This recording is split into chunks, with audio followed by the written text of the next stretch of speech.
adalah gambaran gereja, gambarannya kita. Semua orang yang ada di dalam dunia ini, gambarannya orang yang ada dalam dunia ini, di mana ada gambarannya orang Farisi, ada gambarannya pemungut cukai. Jadi kalau orang-orang Farisi ini biasanya dia merasa bahwa hidupnya benar, orang lain itu tidak. Dia yang tidak berdosa, tapi orang lain berdosa.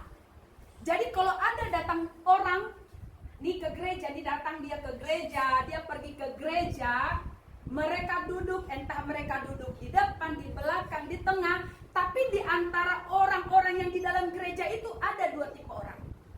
Gambaran orang Farisi dan gambaran pemungut cukai. Dan biasanya orang Farisi ini selalu berkata, oh aku bersyukur anakku tidak seperti anaknya si Anu. Oh aku bersyukur aku gak tukang selingkuh. Oh aku bersyukur aku tidak berdukun-dukun, gak seperti yang di sana. Biasanya tipe orang Farisi selalu mengatai orang, tapi menganggap dirinya benar, menganggap keluarganya benar. Itu tipe orang Farisi. Jadi kalau ada di antara Bapak Ibu pernah mengalami demikian, bertobat ya Bapak Ibu, bertobat ya. Tapi biasanya orang pemungut cukai itu, gambaran pemungut cukai, dia tidak mau mengata-ngatai orang, tapi dia selalu menganggap dirinya yang selalu berdosa di hadapan Tuhan. Dia selalu menarik kepada dirinya apapun yang terjadi di dalam dunia ini. Jangan kita mengatai orang.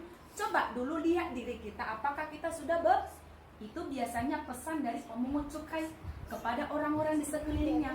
Tapi kalau orang Farisi enggak. Lihat dulu yang itu. Dia suka berdukun-dukun itu. Lihat dulu itu. Istrinya selingkuh tuh. Lihat dulu itu, suaminya begini. Aku bersyukur anak-anakku enggak seperti anak-anaknya dia. Dan biasanya juga orang-orang Farisi, kalau dia di gereja, dia bilang begini, firman Tuhan ini cocoknya sama si Anu. Coba tadi dia datang. Karena dia selalu merasa dirinya benar loh Bapak Ibu. Hidupnya benar, tapi yang lain selalu salah, berdosa. Makanya tadi orang Farisi bilang, ya Allah, aku mengucap syukur kepadamu karena aku tidak sama seperti semua. Bayangin loh Bapak Ibu, semua berarti dia yang benar, orang lain tidak. Dia sebutkan aku bukan perampok, bukan pezina, bukan orang lalim, bukan seperti pemungut cukai ini. Tapi pemungut cukai ini bilang, ya Allah, kasihanilah aku orang berdosa ini. Bahkan dia tidak berani menengadah ke langit, dia gak berani mengangkat kepalanya. Karena dia merasa dia berdosa. Dia pukul dirinya. Hanya satu kalimat itu. Satu kalimat itu. Dan Tuhan benarkan doanya. Mengapa doanya dibenarkan? Karena dia berhadapan dengan Tuhan yang besar. Dia berhadapan dengan sumber segala sumber. Jadi apa yang mau kita banggakan di dalam kehidupan kita kalau kita mau datang ke Tuhan? Gak ada yang bisa kita banggakan Bapak Ibu. Makanya ada syarat mengikut Yesus.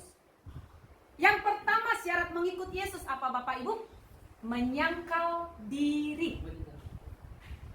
Apa arti menyangkal diri? Bapak Ibu tahu gak arti menyangkal diri itu apa? Kalau si Petrus menyangkal Yesus itu artinya apa? Tidak mengakui Yesus di hadapan ketika dia bilang, ini salah satu nih. Kata dia, tidak. Menyangkal artinya tidak mengakui Yesus.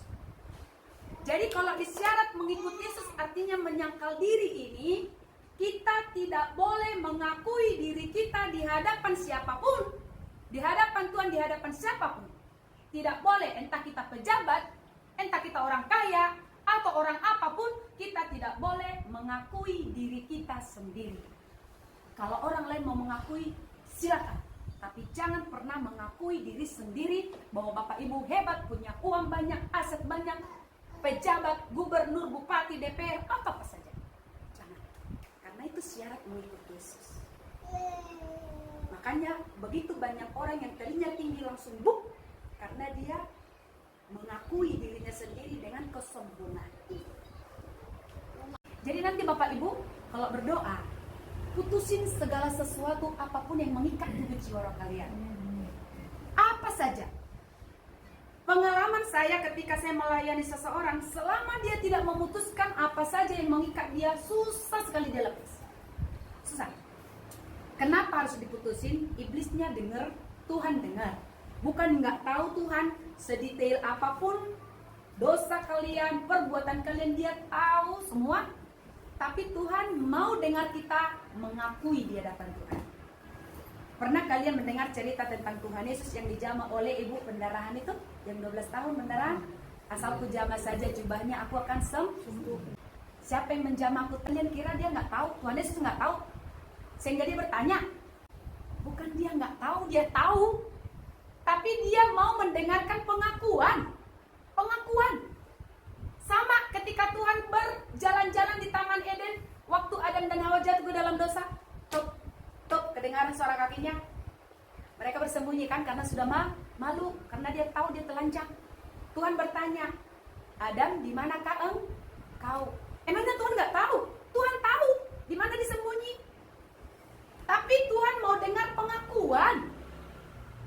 Begitu banyak di dalam dunia ini bilang, biarkan saya saja yang tahu dengan Tuhan apa dosaku. Tapi selama mereka berbicara seperti itu, mereka akan terikat seumur hidup. Terikat. Terikat. Karena kalau orang sudah terpenjara, hanya ada satu solusinya.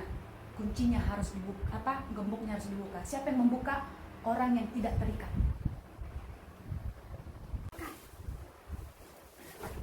Jadi nanti kalau kalian sudah didoakan itu, bilang, Tuhan, ampunilah segala dosaku, kesalahanku di hadapan-Mu.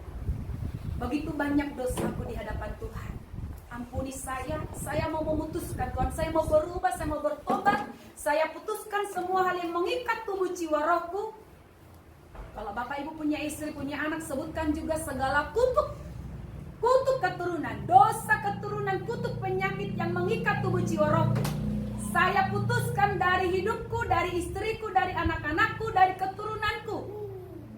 Di dalam nama Yesus yang mengalir kepadaku sejak aku di dalam kandungan ibuku. Dari generasi ke generasi, dari kakek nenekku, orang tuaku, mertuaku, dari siapapun. Saya putuskan di dalam nama Yesus. Saya juga memutuskan Tuhan yang mengikat tubuhku, jiwaku, rohku, yang berasal dari roh jahat. Entah Bapak Ibu ada kepahitan, sebutkan, saya putuskan roh kepahitan, roh kebencian, amarah, iri hati, dendam, dengki, perseteruan, perselisihan, pesta pora, kemabukan, perjudian, perzinahan. Saya putuskan semua di dalam nama Yesus Kristus. Saya putuskan. Katakan apa saja. Jangan sisakan satu pun. Amin. Kalau kalian mau pulang dari sini, lepas. Karena nanti kalau kalian nggak jujur itu memperlama, Bapak Ibu. Saya akan tanya setelah saya udah doakan. Kalian kan udah pernah lihat kan beberapa video yang saya upload kan? Ada yang saya langsung edit itu udah singkat-singkat itu biar nggak terlalu berbanyak waktu. Setelah mereka sudah mengalami zaman tua, saya tanya, apa yang kau rasakan? Oh masih berat di sini. Oh masih begini di sini. Apa yang masih mengikat? Ayo jujur. Ayo. Oh iya saya masih ada beginian. Setelah udah itu baru lepas dia.